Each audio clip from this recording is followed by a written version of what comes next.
Hey there YouTube, just want to make a quick video on two ultralight day packs. You could actually argue that they're super ultralight day packs. Right now I have in hand the Summit Ultra-sil Dry Daypack and the new for 2015 Osprey Ultralight Stuff Pack. So I'm going to talk about the Ultralight Stuff Pack first by Osprey. This pack was just released recently and retails for $35. And the claimed weight is 3.2 ounces. This particular pack, when I weighed it, weighs 3.7 ounces, so it's just about half an ounce over the claimed weight. It's made of ultra thin ripstop material. I believe it is water resistant. So it stuffs into this little pouch that's about the size of the palm of your hand. And that pouch goes into and folds into the top zippered organizer pocket, which I'll talk about later. I think that would be actually my biggest critique about this pouch. They did do an excellent job with these rings on the zippers, makes it really easy to open and close those. This has the main compartment as well. And I think that Osprey really did a great job with these straps. So it's a mesh shoulder strap, and even though it's very thin and ultralight in weight, they were able to add just enough cushioning to make this pack so much more comfortable than other packs such as the Ultra-sil Daypack by Summit. So I'm going to show you that pack a little bit later. So this pack also, for the weight of this 3.7 ounces, comes with something very interesting that doesn't usually come in packable day packs this size and weight, which is a side pocket for the water bottle.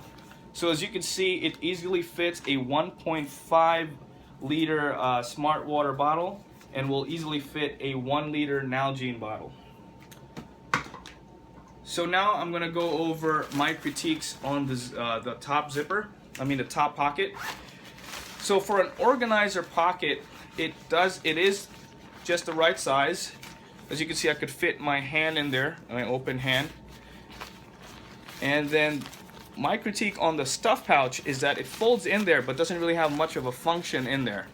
So I would have rather that they didn't have all this excess material. Probably could have saved a little bit of weight. And the pack will just stuff into the top pocket, like in some other backpacks such as the Arc'teryx Cerzo 25. I also have a qualm with this top pocket because it's stitched into the back panel. And where this comes into play is if that you actually use this for hiking, this pocket is fixed onto the back panel. A lot of times when you have a frameless backpack, you could increase the comfort by adding a lightweight foam as a back pad, or a foam back pad.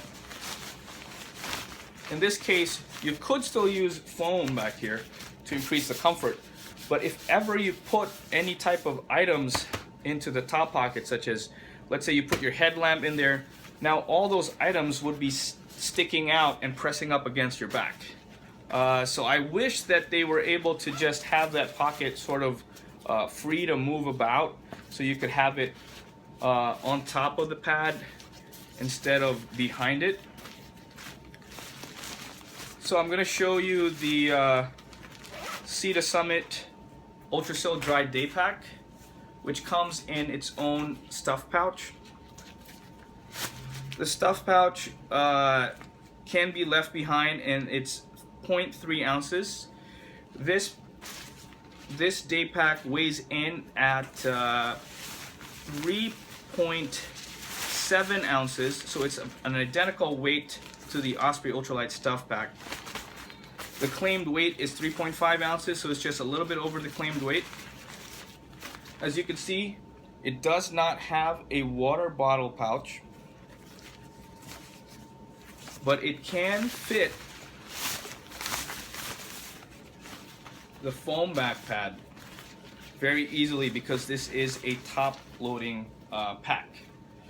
This is a roll top closure system, which does allow this pack to be waterproof in rainy conditions. They do not advise submerging this pack, even though it's highly waterproof. It does also have a cinch cord in the back, so it has a daisy chain, so you could cinch your jacket in there. Or what I've tried is to put a thin sleeping mattress, such as the Gossamer Gear Thin Light Pad. So this is a 22 liter pack. It does not have any organization capabilities. Closest thing would be to put your small items into this stuff pack, or yes, the stuff pack, and it does clip on or clip on into the inside of the pack, and that would be the best that you could do. The shoulder straps are not as nice as the Osprey backpack. As you can see, there is some cushioning to this, and this is just flat. I did purchase the Zpacks shoulder strapped shoulder pads and as an accessory, and I will try those out with these when I use this next summer.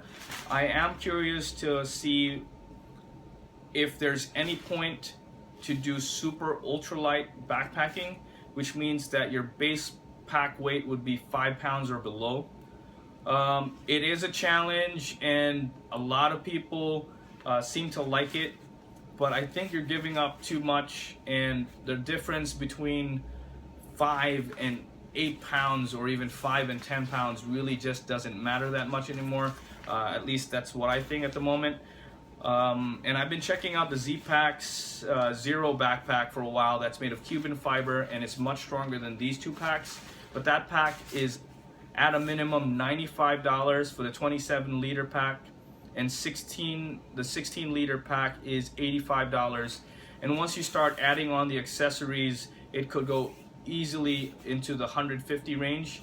When I put all the features that I wanted into the pack, I wound up with a 6.7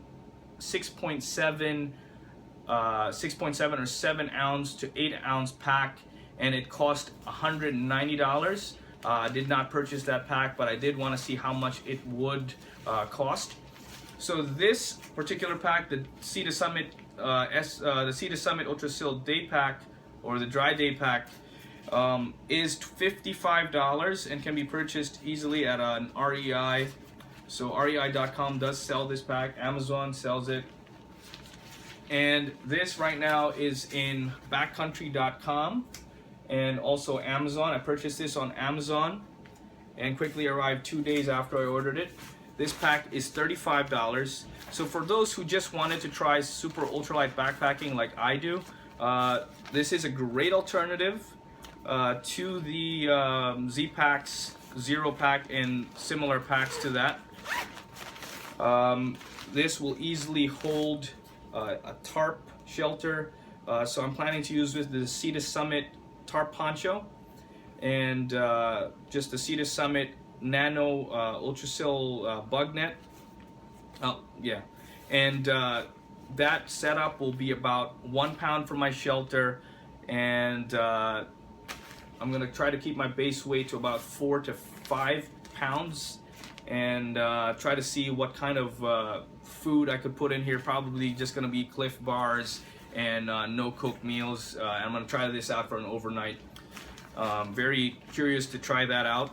Again, I will be using the Zpacks shoulder pads to increase my comfort and see if the organizer pocket will be an issue.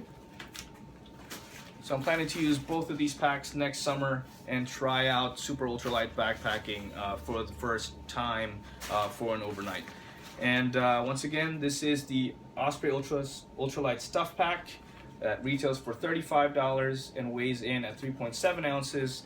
And the Summit Ultra-sil Dry Daypack, which costs $55, is waterproof. This is water resistant. This is waterproof and weighs in at 4 ounces with the included stuff sack and 3.7 ounces without the included stuff sack. So thank you very much for watching. Like, share, and subscribe, and comment below for any suggestions or things that you wanted reviewed. Thank you very much for watching.